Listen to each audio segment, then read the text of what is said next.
drive wherever, whenever, and whatever we want. That's the American way. But there's mounting proof that our love affair with the car threatens our national security and the health of our planet. Common sense would dictate that we demand alternatives and consider new possibilities like cars that run not just on gasoline, but on water.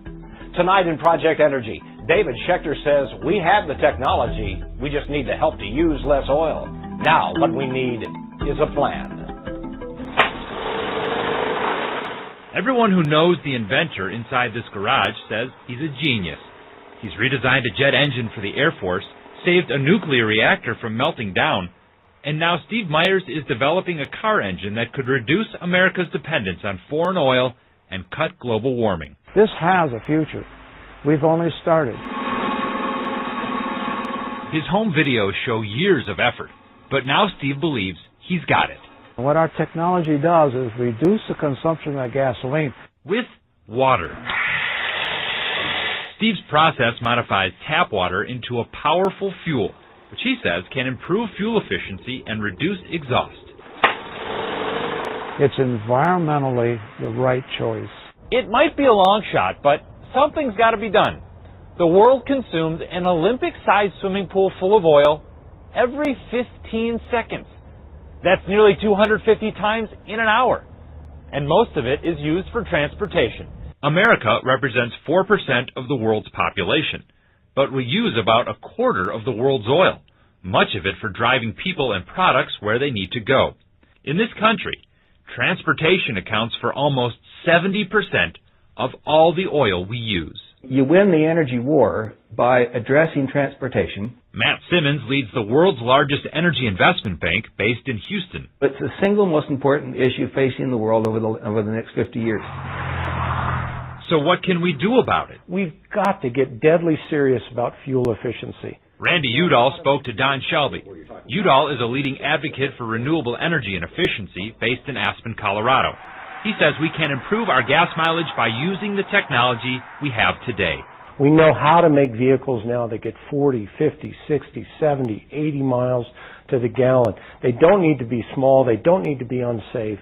In fact, they can probably be more comfortable and have more amenities than the ones we're driving right now. So if it's not an issue of technology, then why don't we do it? In the 70s, President Jimmy Carter didn't have hybrid cars or alternative fuels, but he still drove average fuel efficiency from 12 miles per gallon to 28.5 miles per gallon. Since I left office, as you know, the restraints have been dropped. So now the average automobile efficiency, it's dropped down about like it was when I became president almost 25 years ago. It's powered by the heavy-duty 6-liter. It's dropped in part because of the SUV, a vehicle America fell in love with when gas was cheaper. But heavier vehicles like SUVs are exempt from tougher fuel efficiency standards, and there are millions of them on the road. There's a middle ground. Dr. Ken Keller is a former president of the University of Minnesota, where he now teaches energy policy. He says it is about fuel efficiency, but people also need to use less gas by combining errands, sharing rides, or using mass transit. I don't think that we can live with total license, that we can do anything we want and continue to do more of it.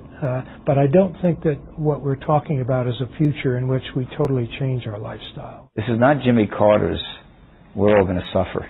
Traditionally, green issues belong to Democrats, but not anymore. Republican Senator Norm Coleman supports tighter fuel efficiency standards and using alternative fuels like ethanol made from corn. This is a national security threat. Dependence on foreign oil threatens to undermine the security of the United States of America today and certainly in the future. Energy policy, to be effective, has to be enduring. It has to be bipartisan. You have to have Democrats and Republicans side by side promoting these policies. One interesting policy plan was introduced this session at the state capitol. It encourages Ford to convert its troubled St. Paul plant to build hybrid cars that run on ethanol from corn and can be charged up with electricity when you get home. Fuel efficiency could be well over 100 miles per gallon, all with available technology. Ford is not yet convinced. It's inevitable that we will someday have a motor fleet that gets 40 miles to the gallon. And if it's inevitable, we ought to be doing it sooner rather than later. Steve Myers says eventually his gas-saving invention could be retrofitted onto almost any kind of vehicle. We have the science, we have the knowledge.